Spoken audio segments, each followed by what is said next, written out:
All right, welcome to another episode of How I Met Your Mortgage.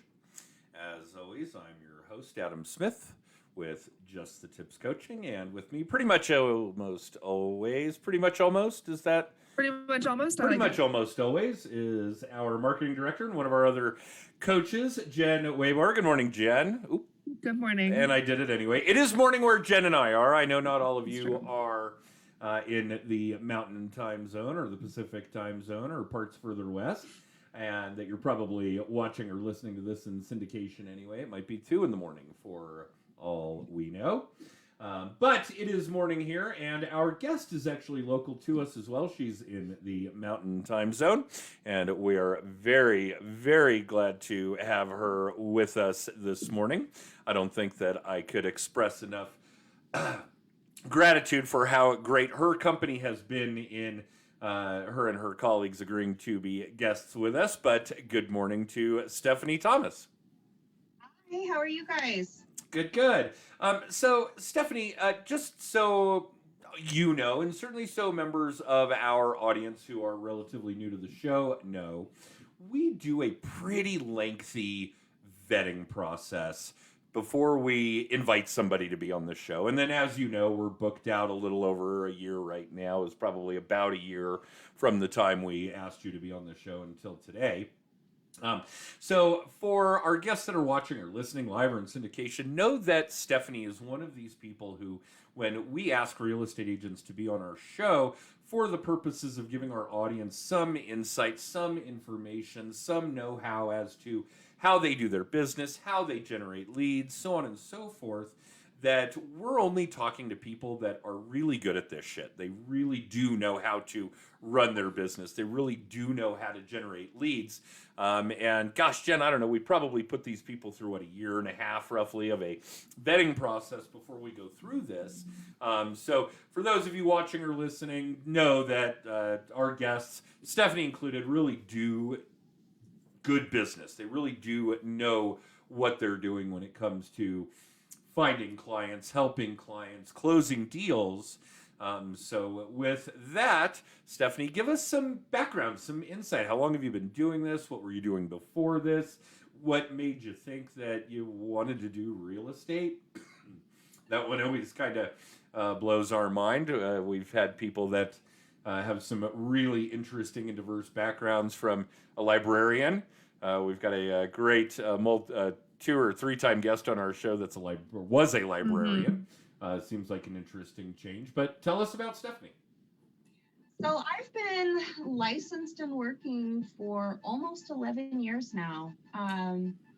I started out actually kind of an answer to an email, which is kind of funny how that worked out. But um, I received an email from Exit Realty back in early 2010, asking if I would be interested in becoming a real estate broker, and if so, would I want to meet with them? And I did. I went and met with them, and all the pieces just fit. They helped me get started. They offered me, to help me get through school, and offered me a position with the company and some training after the fact. And that was actually out at Exit DTC. Moved down to the Springs area, tried a couple different companies, moving down here. My office Exit wasn't down here then, and as it's taken me, I'm full circle and back at Exit Pikes Peak. But Oh, that's yeah. interesting. Okay, and what were the other companies in between? So I spent some time with Cherry Creek Properties.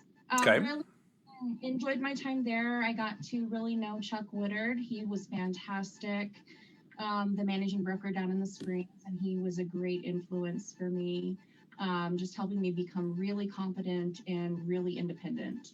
Um, and then once Cherry Creek got bought out, I made a really quick jump over to Remax Millennium and met Jason Daniels. Absolutely fantastic company there too. Had a couple of opportunities that kind of was taking me in a different direction, in this business. And I spent some time with Liz Bowen over at Redbow. Love Liz. She's absolutely fantastic. So I've really just been so lucky and blessed to have worked with some amazing managing brokers. And now I'm back at Exit Pikes Peak, of course, and I feel like I've kind of found home. Exit Pikes Peak is owned by the same brokers that own DTC. So that's where I said I've kind of come full circle, and I'm right back where, where I started, company wise. But it's good. It's a great spot for me. Well, and I think it's important that everybody out there understand um, your company, whoever you are, whoever you work for, whether it's really big Keller Remax type of stuff or whether it's really boutique-ish little brokerage kind of thing. Yes, every one of these companies is going to provide something to each of its brokers, whether it's support, marketing, education. And obviously, it's important for each and every one of you to find a good fit that way for what fits your business. But let's not pull any punches here, guys. It's really your clients that employ you, it's really your clients that pay you. In reality, Stephanie could work for any company, and it's really not going to make a big impact on her when it comes to her client relations, her client business, her transactional business, because her clients are working with her. They want to work with her. They want to work with the Stephanie Thomas Real Estate Group or Real Estate Team or whatever we're calling and branding ourselves in that manner. That it happens to be backed or powered by Exit or Keller or Remax or one of these boutique shops is really more about your business and not your client business. So all of you keep in mind, you're really employed by your clients. They're the ones that are they're the ones that are paying you. Let's not pull any punches. If it weren't for the clients, if it weren't for the lead gen, getting and capturing and finding those clients, then it wouldn't really matter what company you work with because you're not doing any damn work anyway. So let's, not pull any punches about that. But we have met with the people you're referring to with Exit. We do like that operation a ton. I think it's a really nice balance of being a boutique-ish firm without feeling small, that you're getting the kind of support, marketing, education you need without being thrust into 12 hours of education a day for the first 2 years of your career like you might at a Keller office. So I really do like what Exit's doing in Colorado, and it seems like it's been relatively successful for them as well. Oh, definitely. We've got some rock stars at our company for sure. But you're right. It's all about you and what you put into it. The company you work for is ultimately where you feel good, and they offer you the tools that you feel like you need to help you, win in your business. But if you don't do the work and you don't, put all of your time and efforts into it, it ultimately falls back on you to do that work for sure. All right, let's talk about that from your perspective, Stephanie. What is the work? We all know follow up, follow up, follow up. Yeah. But I think I got told years and years ago that don't be an invisible agent. Let people know who you are. Let people know what you do. Talk to the people that you know. Talk to your sphere. Ultimately, those are the people that refer you just based on who you are, not necessarily having done deals with you in the past. So, just talk to people. So many people, I think, keep what they're doing quiet, and that's ultimately one of our biggest mistakes as agents. So I make it a point to talk to people. I tell people who I am and what I do, and ultimately who I am says a lot to the people that I work with. But I'm so grateful that I do get those referrals. I get them from my sphere. I get them from some other groups that I'm affiliated with. But making those calls, being available, definitely, I think finding balance for us as agents is huge. Same with you as a mortgage broker. You have to have a little bit of life outside of your business, but you also have to have that business as your priority too. Oh, no question. It's what makes the entire machine operate. Yeah, no doubt about it. And you're absolutely right. I know that I shouldn't be surprised by it anymore, and Jen is still very surprised by the volume of agents that we come across, including some that we've coached, where they do kind of hide. They don't share with their people, their tribes, their network, their circle, their sphere, however we want to describe it, what they do with their days, how that goes. And I think of equal importance, we see a lot of it in virtual assets, social media. I mean, if I had $1 for every time I could not find an agent's phone number or email address, and the first things that pop into my mind are you hiding from the IRS? Are you dodging your taxes? What is going on that you would make it hard for people that may want to work with you to find you? I mean, it's just mind-boggling to me. We actually have an agent that went through our coaching program not too long ago. We'll actually see him here this week at the Mile High Mastermind, Friday and Saturday. And he absolutely refused to envelop his inner circle, his friends, in what he's doing, and lives, I mean, day and night lives by calling expireds, FISBOs. He is absolutely happy to cold call to generate leads versus pushing his knowledge base. And all of you that are in one of these industries that Just the Tips caters to, you have all gone through some kind of rigorous education, examination, continuing education, on and on. You have this wealth of knowledge, and if you're not sharing it with your sphere, you're cheating them. So let's put that out there. But he would rather cheat them and make cold calls. Oh, no. Why not call the people who already know and like you? Oh, there's an idea. Those are the people that you don't have to win over on who you are personally off the bat. Right. I mean, and the people they refer to you. Exactly. You've already been sold. Telling you, hey, this is a good person. Hey, call this person.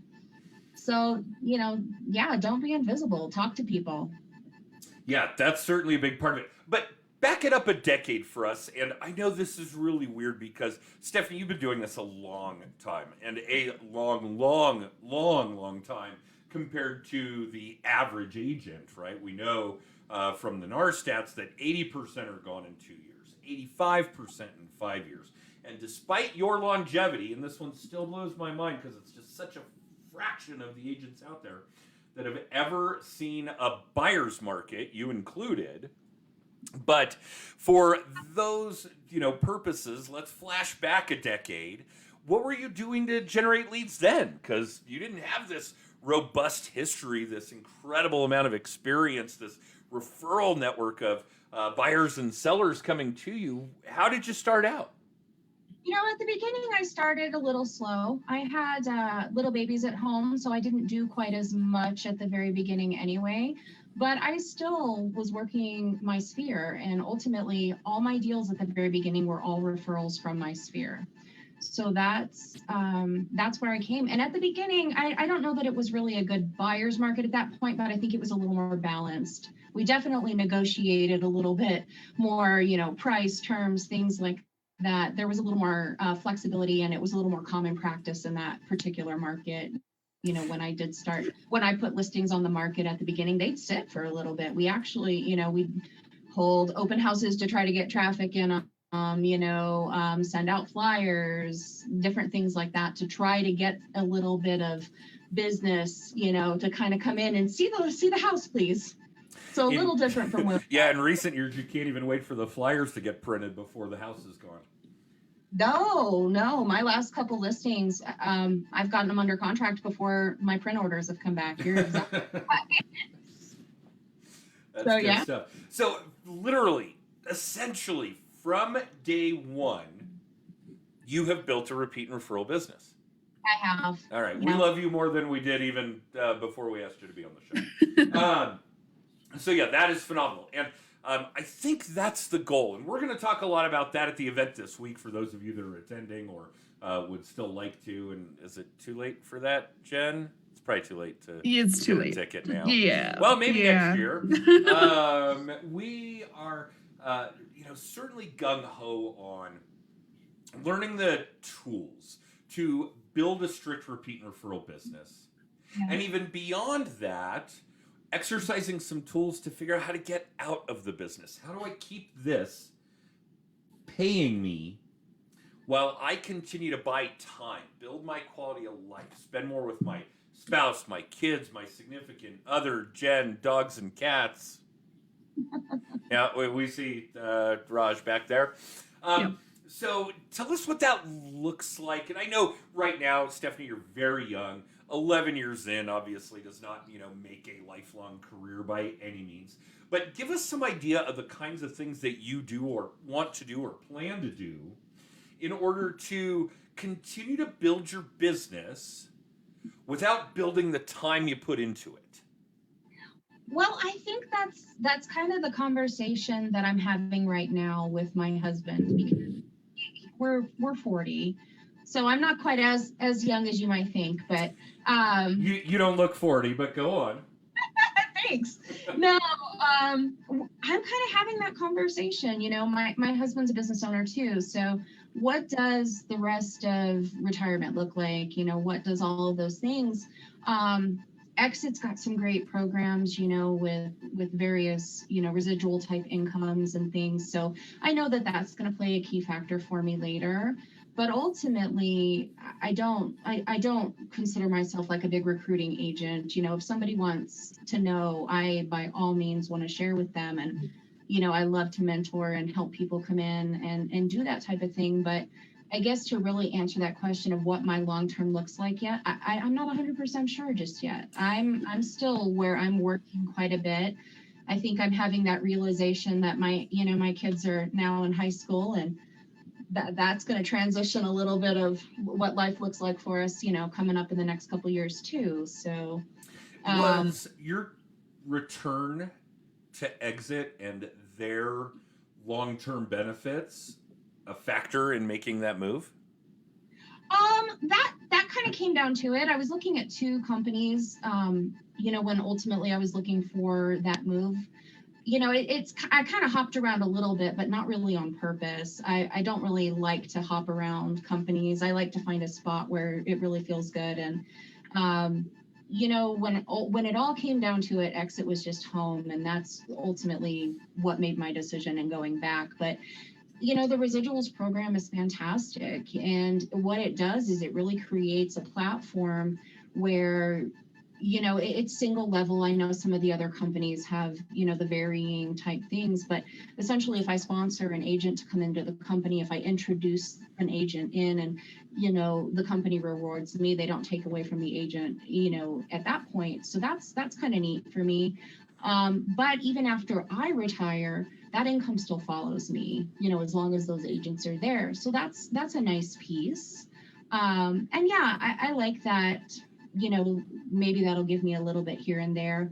Ultimately, I know that I have to kind of create that for myself, what my long term looks like. So Very true. And I think a lot of what we talk about when we're kind of making this pivot from how do we generate business to how do we build a business is yeah. that people in real estate and mortgage people, real estate people, you can retire the way that our dads did. You make contributions to your retirement, you live off that money. I think it's foolhardy for people in our industry to not be involved in real estate as a retirement means, vehicle, method, however you want to describe that. I mean, we know everything. We get the best of what's available when it comes to negotiating and contracting and mortgage rates and terms and on and on.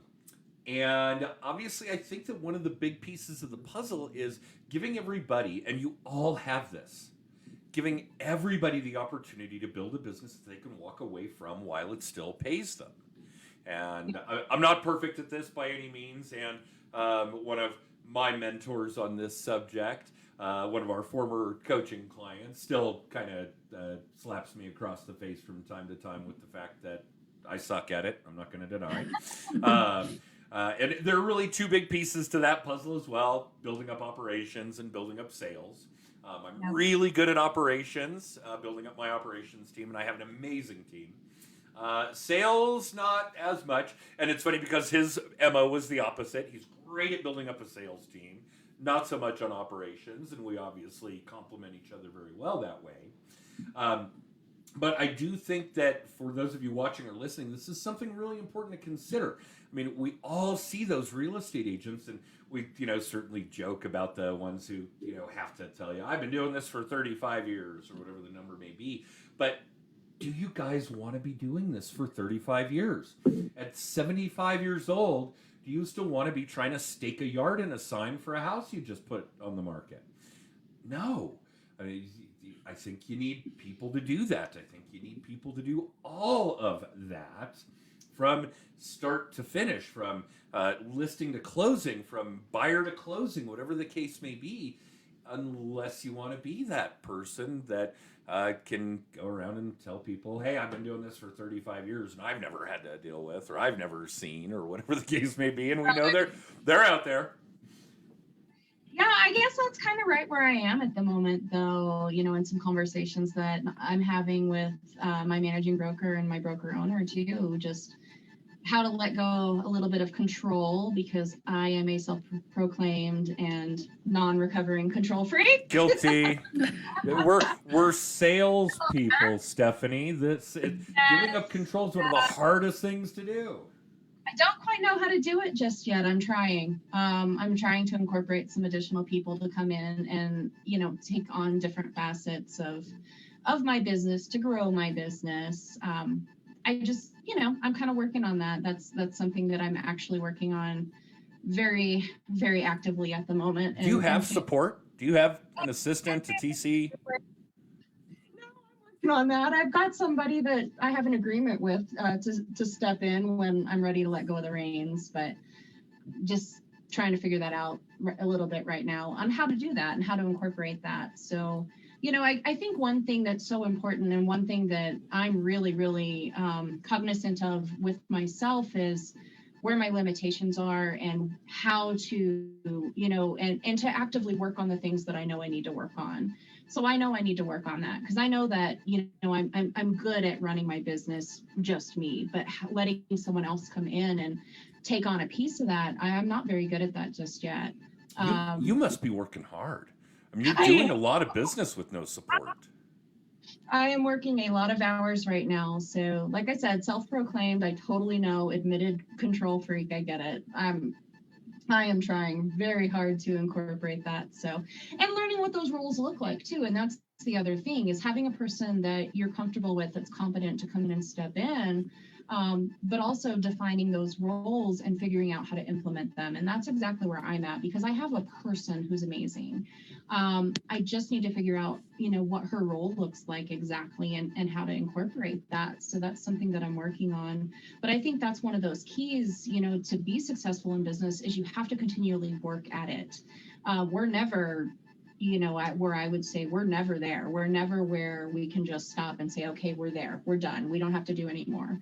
And, I'm really good at looking at myself that way and knowing that, hey, I know I have stuff to do. And hey, I know I'm at a point where I need a little help, and I get it. So I'm working on that, but I can say I'm working on it. Right. Honestly. All right. I'm going to give you a little bit of insight out of our program, and certainly more for the benefit of our audience here. But you guys all need help. And the real basic formula that we use with our coaching clients when we're starting into the module of team structure and hiring your first assistant is, look, if you hired a part-time assistant, $20 an hour for 20 hours a week, it's $1,600 a month. Yeah. But it frees up 80 hours of your time. Could you find one more deal with 80 hours? Oh, all day long. Does that one deal pay you more than $1,600? Yeah. Okay, so that's kind of the eye-opener that we use, and I'm sure I'll mention it at the event later this week. But here's the kicker. This is true for you, for everybody. Make a list of everything you have to do during the day, during the week, during the month in order to get deals closed. Just write out that list. All of you, make out that list of the things that need to get done.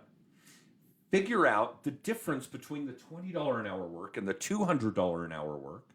Figure out the difference between the things that you either love doing or make you a ton of money and the things you don't like doing and are low dollar activities. And everything on that list should be done by somebody else. Now, here's the kicker where it comes into all of us being control freaks, me, you, most of our audience, all of our coaching clients, if somebody can do it 80% as well as you can, let them do it. That's the big mental hangup is I'm never going to find somebody that can do this as well as I can do it. And you're right. You won't. Yeah. So get over it. And if you find that person that can do it 80% as well as you can, thank you, Carl, if he's out there watching and listening, let them do it. Yeah. Yeah, and like I said, that's just exactly where I am at the moment. So I'm working on kind of implementing that and defining out some roles and how that looks. But it's hard to do. I think one of the greatest tools we have available to us as employers, whether it's hiring an assistant, whether we're managing brokers, whether we're broker owners, whatever the case may be, are personality profiles. And for those of you that are in Stephanie's position, you really need that first right-hand person, right-hand man or woman. Get everybody to take a personality profile. Take one yourself. Yeah. And then anybody that you think you might want to give that job to, give that role to, have them take one and see how opposite you guys are. We hope. For your first hire, it should be fairly opposite when it comes to a personality profile because the things that you don't like doing are the things that they're going to like doing and are going to be good at. That's true. Yeah. It's harder as it... Jen. Yeah. I knew Jen was going to laugh. She was at the conference when I said this. As your organization gets bigger, it gets harder. And I did ask somebody, that person, hey, as it gets bigger, does it get harder? And yeah, that was a Freudian slip, obviously. But it does get harder because we want to mesh personalities, company culture, personal profiles, personal personality profiles. Making sure that fits together is a more daunting task as your organization gets bigger and bigger. But for those of you contemplating your first assistant, your first hire, this is not that difficult. Find somebody that's as opposite as you can because they will be better geared at the tasks you don't want to do, and they will potentially enjoy the tasks that you dislike. So that's really a big, big deal in this process. And obviously we talk a lot about how to find these people and how to entertain and how to, bring them in and, how to become a magnet for people that would want to work with you. But it's really not all that different from the rest of what you guys are doing. You're out there finding people that want to work with you as buyers, as sellers, as borrowers, as insureds, on and on. So we want to kind of implement the same things we do that make us successful realtors, successful loan originators, successful insurance agents, financial planners, etc., and incorporate those ideas, those tasks into building a team as well. Yeah, that's a great tip. Yeah, good perspective to think about with people. No question. All right, so tell us what the future, not the immediate, not the long term. I know that we're still kind of gray on that, but what do you see yourself doing the rest of this year, next year? Are we going to change some lead gen activities? Have we got some secret ideas that we're working on? Is it social media? Is it video? Am I going to be a TikTok badass? What is it? Yeah, I actually had some goals this year to incorporate some video and some different things, and I had the best problem we can all have and got so incredibly busy that I didn't do any of those things. So I think I'm going to try to incorporate some of that into the next year for sure. Through the end of this year, I've got a pretty nice pipeline that I'm still working on. So again, best problem in the world to have, but I am so grateful to have that problem and to be busy. But I'm going to keep trucking and keep pushing and, kind of continue that. And then I'm planning to take my family on one heck of a nice vacation. Very nice. There you go. Mandatory vacations for all. Yes, definitely. Yep. My daughter really wants to go to Universal Studios and see the Harry Potter things. So that's on our horizon for sure. That sounds right up your alley, Jen. Yeah, it's pretty cool. I went to the one in California. It's pretty cool. Nice. Yeah, my daughter is so excited because we gave him a Christmas present early and showed him a trip itinerary. And that's awesome. Yeah, my husband and I'm notoriously bad at keeping presents and secrets for that long. It's a long time. That is a long time, no question. And how long? When did you spill the beans, and when is the trip? Trip's in February, and we oh goodness, I told him probably 2 or 3 weeks ago now. Okay. I love it. We are going to let the anticipation build. Oh yeah, it like I said, I'm notoriously bad at that, but so now my daughter's super excited and looking at all the fun things she wants to do while she's there. So Nice. There's certainly a lot more than just Harry Potter. oh yeah, yeah. All right. Well, good. And yes, Jen, I see that we're running over already, and we do this pretty much every week, so sue me. But Stephanie, thank you. I know that it's difficult to carve out this kind of time on a Monday morning, and that our audience is able to get a little bit of a different perspective, a little bit of insight into, company and lead gen and building a repeat and referral business and so on and so forth is invaluable because they get tired of hearing it from us over and over and over and over. So thank you so much for the time. Thanks for having me. So nice chatting with you. Yeah, this has been a whole lot of fun. Jen, you want to take us home? I guess you're not going to plug the mastermind event, but I think you've got some other shit going on. A few things. I think there's things happening. There's things. All the things. First off, to anyone traveling in for the Mile High Mastermind, safe travels. We're excited to see you. This week is the 5th annual Mile High Mastermind. If you're not coming, then stay tuned for next year's dates. I'm sure we'll have an amazing lineup of speakers next year too, but we're really, really excited. I think you know those dates. You think I have them memorized right now? No, I'm not going to tell. But I know that you're going to give all of the attendees this year an early bird discount on next year. I know you already picked the date. I am. All yes. right, So we will be announcing those dates before too long. But we haven't talked about it a lot. But we actually took over Social Media Day Denver this year. Our good friend Erin ran it for the first 4 years, and then she moved to Puerto Rico. So we have taken over Social Media Day Denver. It is Friday, October 22nd at Metro State University, 9 a.m. to 6 p.m. I have some seriously amazing social media speakers, mostly flying in to talk to us. Erin's coming in from Puerto Rico, for instance, but also she was a full-time lawyer. Her name's Jen Ruse. She turned full-time travel blogger, flying in from Puerto Rico to talk about TikTok. And I'm so excited to meet her. She friended me on Facebook this weekend and I was very excited. A little bit of a fangirl moment.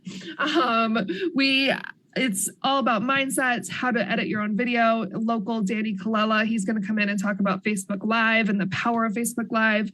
Kimberly Hogate's going to talk about the power of Facebook groups. So that's Friday, October 22nd, 9 a.m. to 6 p.m. Lunch is included. We'll do a little happy hour fun evening after all the speakers are done. We are still looking for sponsors if you're interested, but tickets are on sale. You can go to socialmediadaydenver.com or you can text tips to 63566 and it'll get you the link to do that. That will also get you to where you can buy a copy of Adam's book, Just the Tips. You can book a free hour of coaching with us there. You can find all the episodes of our podcast, our current videos. And before long, Mile High Mastermind number 6 tickets will be up there. Craziness. I think I gave Mindy a panic attack when I already put up tickets for next year. Good stuff. All right. Well, thank you for that. And again, Stephanie, thank you for your time. And for those of you watching or listening live, thanks for tuning in. If you are listening to the podcast, you can catch us live every Monday at 10:30 Mountain Time. And Jen, I think the podcast goes up subsequently the following Wednesday. Wednesday afternoon. All right. So that's it for us. You guys have an amazing rest of your week. We are certainly jazzed for those of you that will be in attendance at the Mile High Mastermind at the end of the week. And we'll start seeing that audience on Thursday for Friday and Saturday's event. And to the rest of you, have a great one. We'll see you next time.